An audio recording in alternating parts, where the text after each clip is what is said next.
ఇక బనకచర్లపై కేంద్రంలోని బీజేపీతోనే తమ పోరాటమన్నారు సీఎం రేవంత్. బీఆర్ఎస్ అనేది ఒక చచ్చిన పాము లాంటిదని విమర్శించారు. అయితే గతంలో కాంగ్రెస్ పరిస్థితి ఎలా ఉండేదో గుర్తు చేసుకోవాలని రేవంత్ కు కౌంటర్ ఇచ్చారు హరీష్ రావు. చంద్రశేఖరరావు గారిని విమర్శించడం కోసం కాదు ఈ సమస్య. ఇక్కడ ఈ సమావేశం మన నీటి కేటాయింపులను హక్కులను ఏ విధంగా సాధించుకోవాలి, మన నీటి కేటాయింపులను హక్కులను సాధించుకోవాలంటే మనం కేంద్ర ప్రభుత్వం మీద నిరంతరం ఒత్తిడి చేయాలి, నిలదీయాలి. ఇదే మన ఎజెండా. బీఆర్ఎస్ సచ్చిన పాము, దాని గురించి మీరేం సమయం వృధా చేసుకోకండి. కానీ బీజేపీ మన నీటి కేటాయింపుల మీద 11 సంవత్సరాల నుంచి ఏ నిర్లక్ష్యం వహించిందో, ఏ సహాయ నిరాకరణ చేసిందో ఈ రోజు కూడా అదే విధానంతో ముందుకు పోతున్నారు.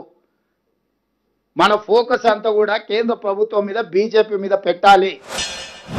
నువ్వు పీసీసీ అధ్యక్షుడిగా ఉన్నప్పుడు ఈ రాష్ట్రంలో ఉప ఎన్నికలు జరిగితే నీ అధ్యక్షతన జరిగిన ఎన్నికల్లో కాంగ్రెస్ పార్టీ డిపాజిట్ గల్లంత అయింది.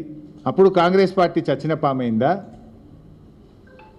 ఈ చచ్చిన పాము లాంటి చౌకబారు ముచ్చట్లు మాకు చెప్పకు, నీ రాహుల్ గాంధీకి చెప్పుకునేది ఉంటే. ఈ అతి తెలివితేటలు అవసరం లేదు మిస్టర్ రేవంత్ రెడ్డి గారు. నువ్వు మొన్న ముఖ్యమంత్రి అయిన తర్వాత నీ సొంత జిల్లాలో కూడా బీఆర్ఎస్ పార్టీ ఎమ్మెల్సీ గెలిచింది, గెలవలేదా మొన్న? అహంకారంతో మాట్లాడితే ప్రజలు నిన్ను అత్త పాతాల లోకానికి దొక్కుతారు బిడ్డ, జాగ్రత్త అని హెచ్చరిస్తా ఉన్నా నేను.